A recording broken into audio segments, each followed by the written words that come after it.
जल्दी में रिएक्ट करने की आदत से कैसे छुटकारा पाएं ताकि हमें गुस्सा ना आए।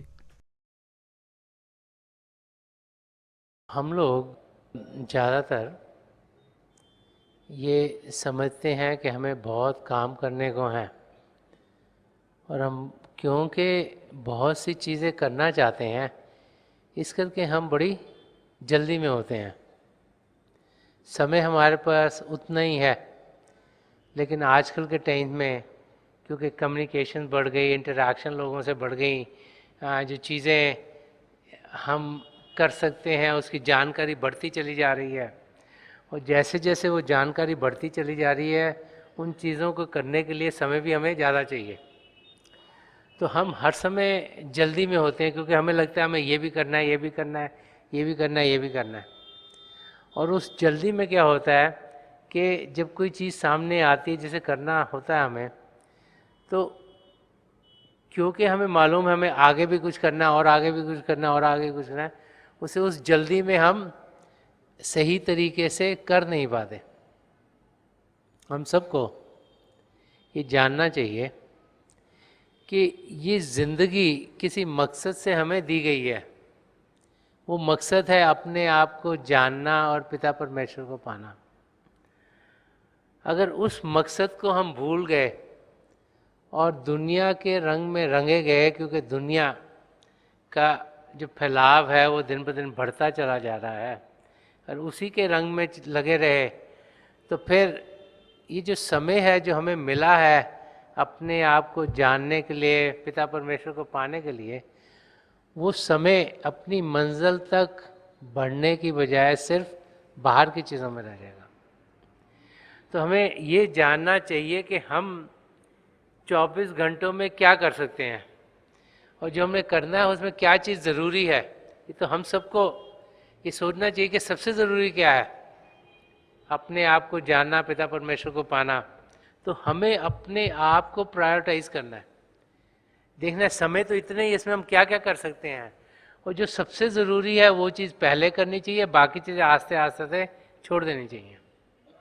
तभी हम अपनी मंजिल तक पहुंच पाएंगे।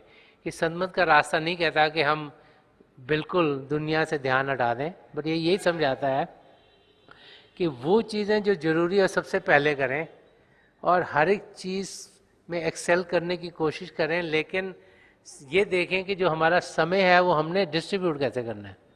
वो लोग जो समय को प्रॉपरली इस्तेमाल करते हैं वो अपनी मंजिल तक ज़रूर पहुंचेंगे।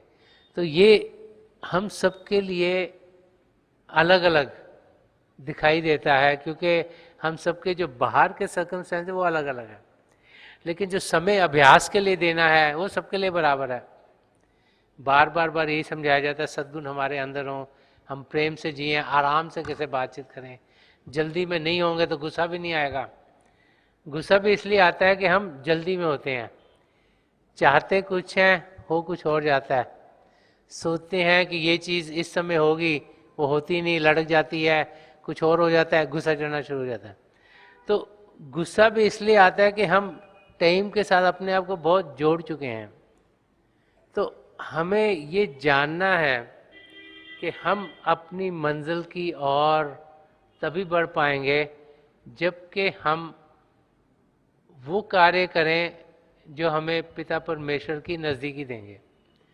और जब उस ओर ध्यान देंगे और बाकी चीज़ों को समझेंगे ये इतनी ज़रूरी नहीं, इसको छोड़ सकते हैं, तो हम देखेंगे कि आस्ते आस्ते आस्ते हमारी आदत बन जाएगी कि हम आराम से चीज़ें करेंगे। और जब किसी चीज़ को समय देंगे तो हम देखेंगे कि गुस्सा आएगा नहीं हमें। गुस्सा तब आता है जब हम जल्दी में होते हैं, गुस्सा तब आता है जब हमें लगता है कि हम जो चाह रहे हैं वो हो नहीं रहा, गुस्सा तब आता है जबकि हम एक चीज़ पे अड़ नहीं जाते और हम कहते हैं कि कोई बात नहीं, अगर ये नहीं हुआ वो भी ठीक है। तो गुस्सा जो है उससे हमें दूर होना है, क्योंकि गुस्सा अगर हमारे अंदर आएगा तो हमें अंदर से ख़राब करता है। तो वो तकलीफ़ सिर्फ उस समय के लिए नहीं होती, जिस समय में गुस्सा आया तकलीफ़ बढ़ जाती है और बड़ी देर तक हमारे अंदर हलचल पैदा करती रहती है। तो हमें शांत अवस्था में जाना है, तो हर एक चीज़ आराम से करें, प्रेम से करें, शांति से करें, और हम देखेंगे हर एक चीज़ हमारे लिए बेहतर होनी शुरू हो जाएगी और हमारी ज़िंदगी भी खुशियों से भरपूर हो। हमारी आध्यात्मिक सेहत पर हमारी शारीरिक और मानसिक सेहत कैसे निर्भर है?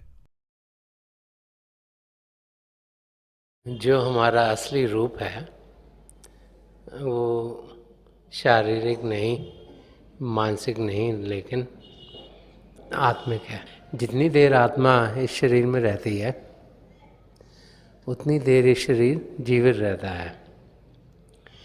तो अगर हमारी आत्मा तंदुरुस्त ना हो, अगर उसको खुराक ना मिले, तो फिर हमारी मानसिक हालत और शारीरिक हालत कभी ठीक नहीं हो सकती।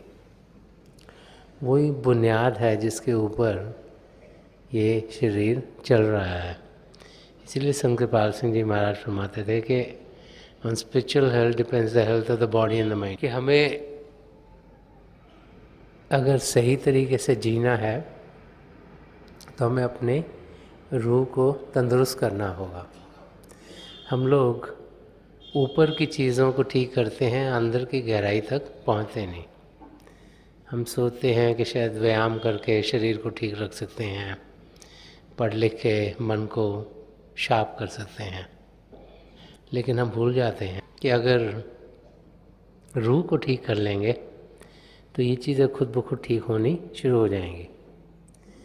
हमने अपना ध्यान अपनी आत्मिक तरक्की की ओर करना है। हम सबके लिए बहुत ज़रूरी है कि हम अपनी मंजिल की ओर बढ़ें। तो उसके लिए ज़रूरी है कि आत्मा की ओर ध्यान दिया जाए। जो जो चीज़ें आत्मा के लिए बेहतर हैं वो हमें करनी ज़रूरी हैं। और जब आत्मिक तंदुरुस्ती होगी तो हम देखेंगे कि हमारी मानसिक और हमारी शारीरिक तकलीफ़ें खुद ब खुद दूर हो जाएंगी। निष्काम सेवा को जीवन का हिस्सा कैसे बनाएं? हर एक इंसान सेवा तब करने की कोशिश करता है जब उसे लगता है कि किसी को ज़रूरत है। अगर हम अपने आसपास देखें तो हम देखेंगे कि बहुत से भाई बहन हैं जो कि नीडी हैं, जिनको ज़रूरत है। किसी को शायद खाने पीने में दिक्कत होती हो, किसी के पैसे शायद पैसे ना हो अपने बच्चों को पढ़ाने लिखाने के लिए, कोई और होंगे उनको शायद कपड़े खरीदने भी मुश्किल पड़ती हो। और ज़िंदगी में हम देखें तो बहुत से ऐसे लोग हैं जिनकी जो रोज़ की ज़रूरतें हैं वो पूरी नहीं होती। अनफॉर्चुनेटली इंसान ऊपर की ओर देखता है और नीचे की ओर नहीं। वो सोचता है कि शायद मेरे में कुछ प्रभु ने ऐसे कर दिया कि मुझे ये नहीं मिला, मुझे वो नहीं मिला। और हम जो हमें लगता है हमारे पास है नहीं, उन्हीं चीज़ों को पूरा करते करते ज़िंदगी गुजार देते हैं। ये भूल जाते हैं कि बहुत से लोग हैं जिन्हें बड़ी तकलीफ़ें हैं। हॉस्पिटल में जाओ तो हज़ारों लोग दुखी हैं शारीरिक तकलीफ़ों से। बहुत सी जगहें हैं दुनिया में जहाँ बच्चों को एक बारी भी दिन में खाने को नहीं मिलता। और बहुत सी तकलीफ़ें हैं हर एक की ज़िंदगी में, जिसे जहाँ भी वो रहता है वहाँ तकलीफ़ हो रही है। तो निष्काम सेवा भाव इंसान के अंदर जागृत तब होता है जब वो अपनी निगाह ऊपर से हटाकर नीचे की ओर करता है। जब वो ये देखता है कि मेरी अपनी ज़िंदगी तो औरों से बहुत बेहतर है, कि मेरी अपनी ज़िंदगी में तो मेरे पास बहुत कुछ है, तब फिर वो औरों से बांटने की कोशिश करता है, उनको मदद करने की कोशिश करता है। तो रोज़ाना जब हम उठते हैं और प्रभु से शुक्रिया अदा करें कि प्रभु ने हमें इस हाल में रखा है जिसमें हम हैं, और जानें कि बहुत से ऐसे हैं जिनकी वो हालत नहीं। तो इंसान जब उस अवस्था में पहुंचता है, जब उसको अंदर से शुक्राना आता है, जब अंदर से उसे लगता है कि प्रभु ने मुझे बहुत कुछ दिया है, तभी निष्काम सेवा भाव के लिए उसके कदम बढ़ने शुरू होते हैं। तो हमें ये जानना है कि प्रभु की हम पर देन है, उन्हीं की देन से हमारी ज़िंदगी इस समय चल रही है। और बहुत से ऐसे हैं जो उस लेवल तक पहुंच नहीं पाते। तो हमें अपनी ज़िंदगी में उन्हें दिलो जान से मदद करनी चाहिए और करनी है। जब इस किस्म के भाव इंसान के अंदर आते हैं तभी वो सही मायने से सेवा करता है। और निष्काम सेवा तब हो जाती है जबकि किसी की मदद कर कर हम फिर कोई रिटर्न्स ना चाहें। बहुत सी बार इंसान जब किसी को कुछ देता है, चाहे शारीरिक रूप से मदद करे, चाहे मानसिक रूप से मदद करे, चाहे फाइनेंशियली हेल्प करे, या किसी और तरीके से जब किसी को मदद करता है तो उसके वास्ते वो कुछ वापस चाहता है। जब उस किस्म के भाव हों तो फिर वो जो देना है वो एक किस्म का बिजनेस हो गया, लेन देन हो गया। लेकिन जब भी हम मदद किसी की करें, इस भाव से करें कि हमें कुछ वापस नहीं चाहिए, कि हमने किसी की मदद कर दी क्योंकि प्रभु ने हमें मदद करने के लायक बनाया है। आजकल के टाइम में बहुत से फास्ट फूड चल रहे हैं, जैसे इंडिया में भी कई खुल गए हैं अब तो, और बाहर के देशों में तो बहुत सी जगह हैं जहाँ के कारों के ज़रिए इंसान पहले खाना ऑर्डर करता है और फिर विंडो पर जाता है और वहीं से उसको खाने की चीज़ें मिल जाती हैं जो भी चाहिए। तो कारों के ज़रिए लोग खाना वहाँ से ले लेते हैं, निकलने की ज़रूरत नहीं पड़ती। तो एक वाक़या है रिसेंटली कि किसी ने जब अपना खाना लिया तो एक कप कॉफ़ी के पैसे ज़्यादा छोड़ दिए और कहा कि जो मेरे पीछे आ रहे हैं इनको कॉफ़ी का एक कप तो मेरी तरफ से दे देना। तो जब पीछे वाला आदमी आया विंडो पर तो उन्होंने उसको कहा ये कॉफ़ी जो तुमने ऑर्डर करी थी इसके पैसे किसी और ने दे दिए, तुमको देने की ज़रूरत नहीं। तो उस इंसान ने कहा कि ठीक है, तुम जो मेरे पीछे आएगा ना उसको कॉफ़ी देना, मेरे से पैसे ले लो।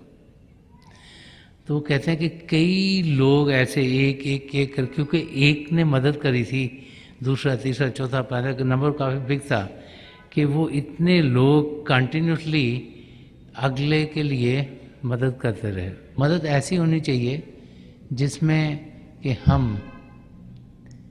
मदद इसलिए नहीं कर रहे कि हमें लग रहा है हमें कुछ वापस में फ़ायदा मिलेगा, पर मदद इसलिए कर रहे हैं कि हम चाह रहे हैं कि किसी की ज़िंदगी बेहतर हो, उसकी ज़िंदगी में खुशियाँ आएँ, वो आराम से जी सके, जो उसके पास है नहीं वो ले सके।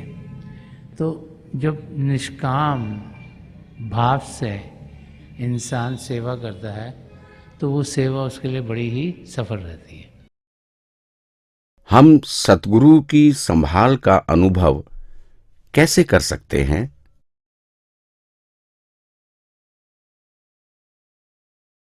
सतगुरु की संभाल हम सबकी ज़िंदगी में हर पल रहती है। ये हमारा नज़रिया है कि हम उस संभाल को कैसे देखते हैं। अगर हम देखें तो दिन भर में बहुत सी चीज़ें होती हैं जहाँ हमें मदद मिलती है। तो अगर हमारा नज़रिया सही होगा तो हम देखेंगे कि हर पल हर क्षण हमारे सतगुरु का सहारा हमें मिल रहा है। तो प्रभु की संभाल, अपने सतगुरु की संभाल अपनी ज़िंदगी में देखना, अपने नज़रिए को सही करना है। अगर हम सोचें कि ये जो कुछ हुआ वो अपने आप हो गया, शायद बाई चांस हो गया, अचानक हो गया, तो फिर हमारी समझ कुछ सही नहीं है। जब हम अपनी समझ सही बनाते हैं और जब हमें ये समझ में आता है कि प्रभु हमारा रखवाला है, हमारे सदगुरु के ज़रिए हमें मदद मिलती है, तो फिर हम देखेंगे कि हर पल हर क्षण हम उनकी संभाल अपनी ज़िंदगी में देखेंगे, जानेंगे। हर रोज़ कई वाक़ये होते हैं, कार में हम जाते हैं, एक्सीडेंट होते होते रुक जाता है, कुछ और तकलीफ़ आने वाली होती है वो हट जाती है। तो कई वाक़ये हमारी ज़िंदगी में रोज़ाना होते हैं जिनके ज़रिए हम अपने सद्गुरु और पिता परमेश्वर की संभाल की ओर ध्यान दे सकते हैं।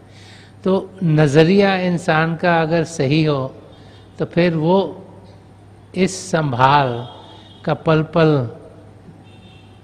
अनुभव करेगा। संत दर्शन सिंह जी महाराज ने फरमाया कि नफस मुझे लाजिम में शुक्र का सता कि मेरे दोस्त का ऐसा है ज़िंदगी मेरी।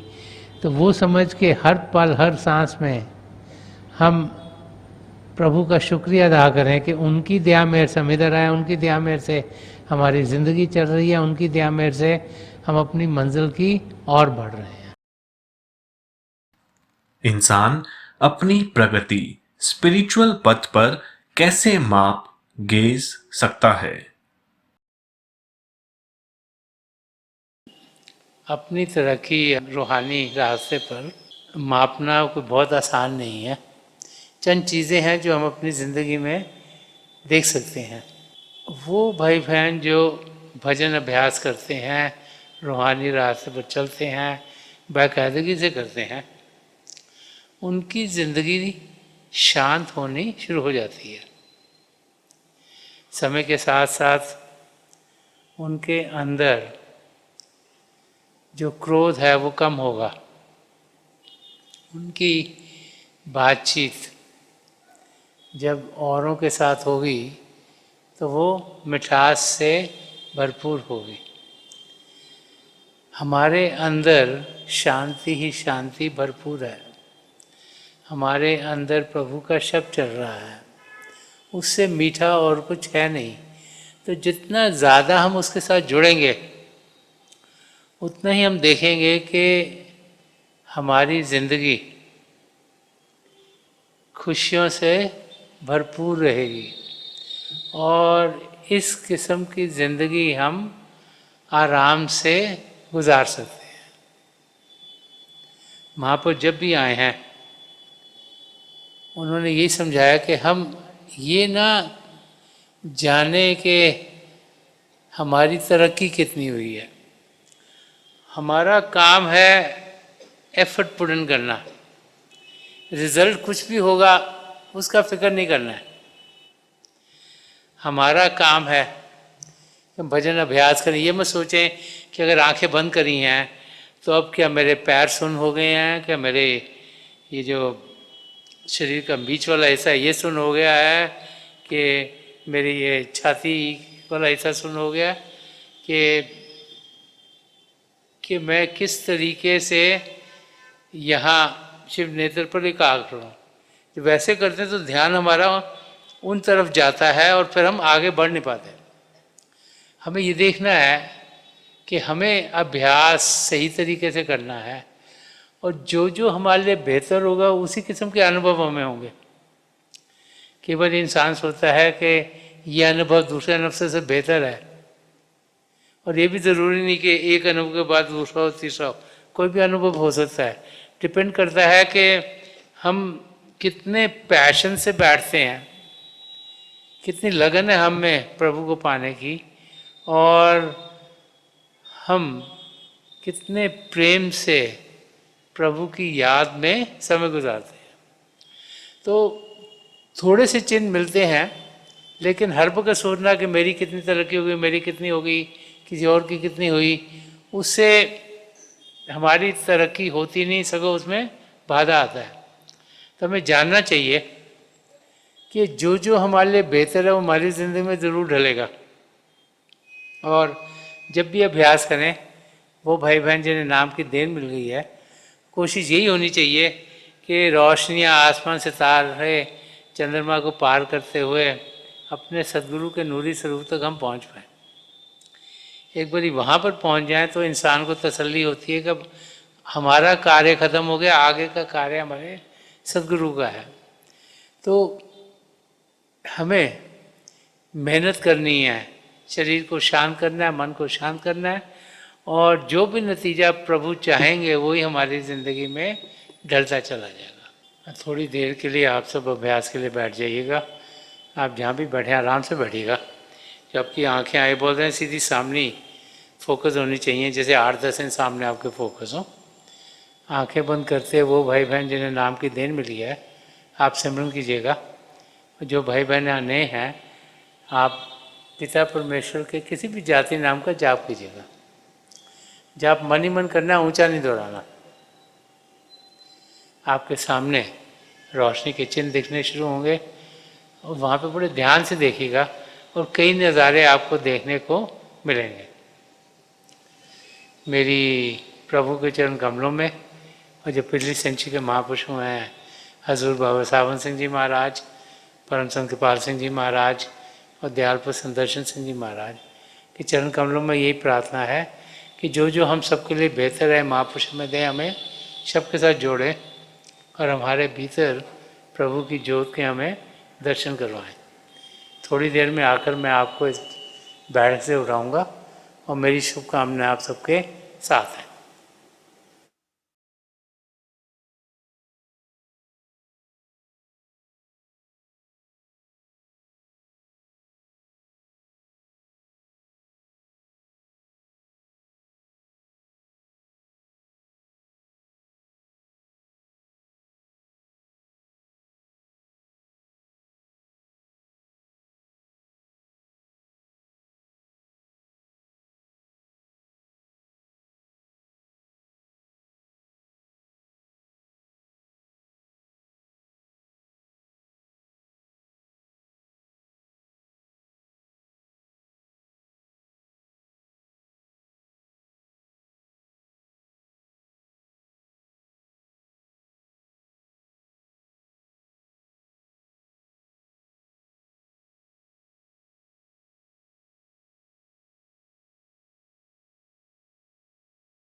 छोड़ दीजिए जी, प्लीज़ लीव ऑफ।